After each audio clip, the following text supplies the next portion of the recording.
پاکستان میں امریکہ ایران مذاکرات کے دوسرے مرحلے کی تیاریاں، وفاقی دارالحکومت میں سخت سیکیورٹی انتظامات، ریڈ زون سیل، پبلک اور ہیوی ٹرانسپورٹ سے متعلق ضلعی انتظامیہ کو ہدایات جاری۔ اسلام آباد میں غیر ملکی وفود کی آمد کے باعث اہم شاہراہیں بند، شہریوں کے لیے متبادل ٹریفک پلان بھی جاری کر دیا گیا۔ ریڈ زون اور توسیعی ریڈ زون کو ہر قسم کے ٹریفک کے لیے مکمل طور پر بند رکھا جائے گا۔ 0 پوائنٹ سے کورال چوک بند ہونے کی صورت میں شہری سری نگر ہائی وے سے 9th ایونیو کی ذریعے اسٹیڈیم روڈ اور مری روڈ، چاندنی چوک سے راول روڈ سمیت دیگر راستے اختیار کر سکتے ہیں۔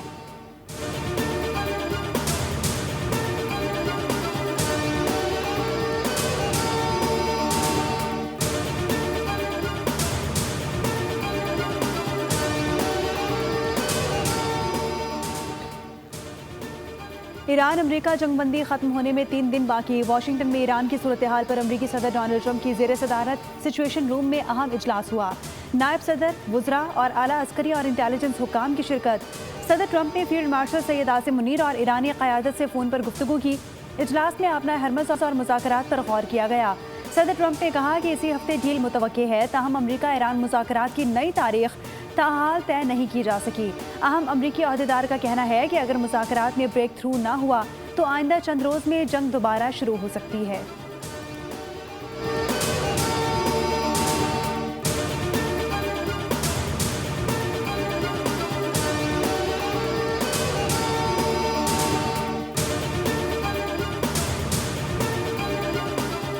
ہم اپنے دفاع کا قانونی اور جائز حق استعمال کر رہے ہیں۔ ٹرمپ کو کوئی حق نہیں کہ وہ عوام کو اس کے حقوق سے روکے۔ ٹرمپ کو حق نہیں کہ وہ کہے ایران اپنے جوہری حقوق سے فائدہ نہیں اٹھا سکتا۔ دشمن اپنے مقاصد حاصل کرنے میں ناکام رہا۔ ایرانی صدر مسعود پزشکیان کا بیان، کہا کہ ہم کسی ملک پر حملہ کرنے کا ارادہ نہیں رکھتے۔ ہمارا بنیادی موقف خطے میں امن، استحکام اور سلامتی کے تحفظ پر مبنی ہے۔ ہم جنگ بڑھانا نہیں چاہتے، نہ ہی ہم نے کوئی جنگیں یا تنازعات شروع کیے۔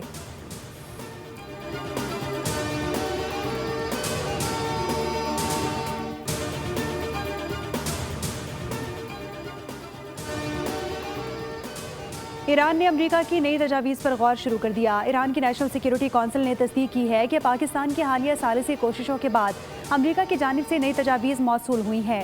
ابھی ان تجاویز پر کوئی جواب نہیں دیا گیا۔ امریکہ کے ساتھ مذاکرات میں سخت موقف برقرار ہے۔ ایرانی قوم کے مفادات کا ہر قیمت پر دفاع کیا جائے گا۔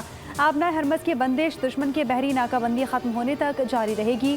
اسپیکر پارلیمنٹ ڈاکٹر محمد باقر کالیباف نے امریکہ کو سخت خبردار کیا، کہا کہ اگر امریکی بحری جہاز 1 انچ بھی آگے بڑھا تو ایران براہ راست فائر کرے گا۔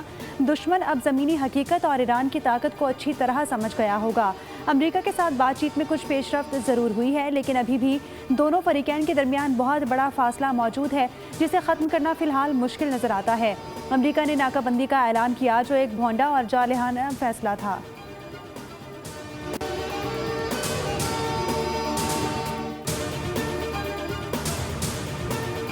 ایرانی فوج کے بریگیڈیئر جنرل محمد رضا نے خبردار کیا کہ اگر ایران پر مسلط جنگ دوبارہ شروع کی گئی تو یہ عالمی جنگ میں تبدیل ہوگی۔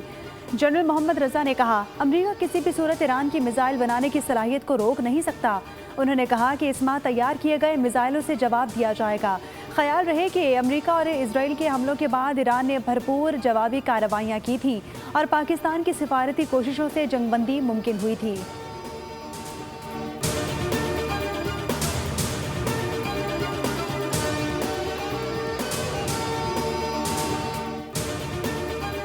ایران کے نائب وزیر خارجہ سعید خطیب زادے نے کہا کہ امریکہ سے مذاکرات کی تاریخ اسی وقت دی جا سکتی ہے جب دونوں ملک مشترکہ فریم ورک پر متفق ہوں۔ انہوں نے کہا کہ مذاکرات میں پیش رفت کے باوجود امریکہ نے حد سے زیادہ مطالبات رکھ دیے، جس سے سمجھوتہ نہ ہو سکا۔ سعید خطیب زادے نے واضح کیا کہ ایران صرف اسی بات پر متفق ہوگا کہ عالمی قوانین کے تحت تمام حقوق ایران کو حاصل رہیں۔ دنیا کے لیے ایک اور ایران کے لیے دوسرا عالمی قانون نہیں چل سکتا۔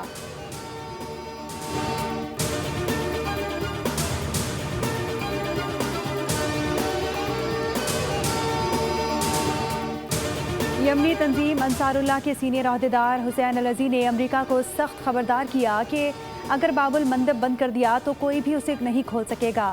حسین العزی نے کہا، ٹرمپ اور اس کے ساتھی امن کی راہ میں رکاوٹ بننے والے اقدامات ترک کریں اور ہمارے لوگوں کے حقوق کا احترام کیا جائے۔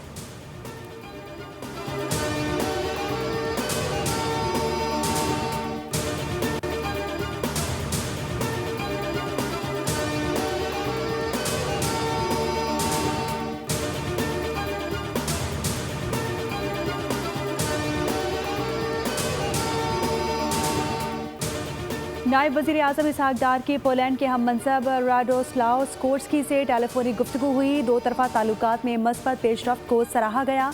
باہمی دلچسپی کے شعبوں میں تعاون بڑھانے پر اتفاق ہوا.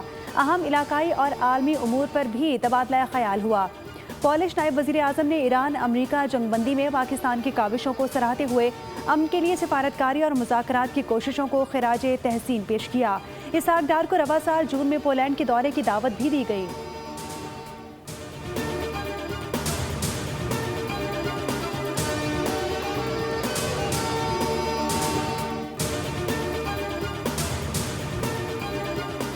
پاکستان نے امریکہ اور ایران کو پہلی بار ایک میز پر بٹھایا. بات چیت کے دوران کئی بار گرما گرمی ہوئی. کئی بار ایسا ہوا کہ معاملہ ٹھنڈا کرنے کے لیے میٹنگ روکنا پڑی. اسپیکر قومی اسمبلی ایاز صادق کا لاہور میں تقریب سے خطاب. کہا کہ امریکہ ایران سے بات چیت معجزے سے کم نہیں تھا, یہ معجزہ تھا. امریکہ ایران مذاکرات میں اتنے قریب پہنچ گئے تھے کہ ڈرافٹ بن رہا تھا. غیر ملکی وفود پر بھارت اور افغانستان کی جانب سے حملے کا خدشہ تھا. امریکہ ایران کو بتایا جنگ سے پوری دنیا متاثر ہو رہی ہے.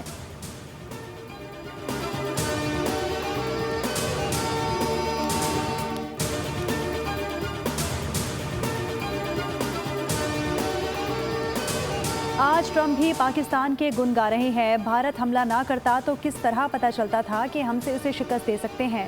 بھارت نے پاکستان پر حملہ کر کے حماقت کی. پاکستان ایئر فورس نے بھارت کے جہاز گرائے اور دنیا میں پاکستان کی بلے بلے ہوئی. مسلم لیگ نون کے سینئر رہنما خواجہ سعد رفیق کا تقریب سے خطاب.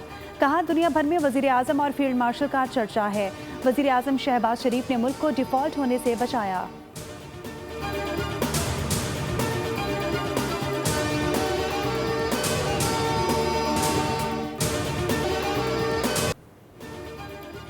پاکستان سے بہترین تعلقات کے بعد امریکہ کے لیے بھارت پر اعتماد کرنا مشکل ہو گیا. بین الاقوامی جریدے کی رپورٹ ایشیا ٹائمز کے مطابق پاکستان نے ایران امریکہ مذاکرات میں اہم کردار ادا کیا, جبکہ خطے کے معاملات پر بھارت کی سفارتکاری بالکل خاموش رہی.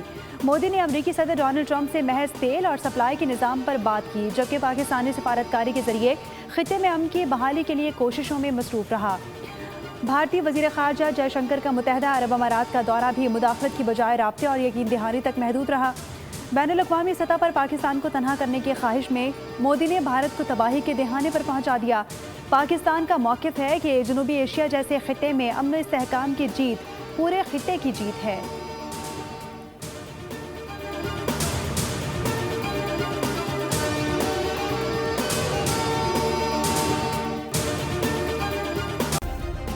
سبسکرائب کریں اور بیل دبائیں تاکہ کوئی خبر رہ نہ جائے.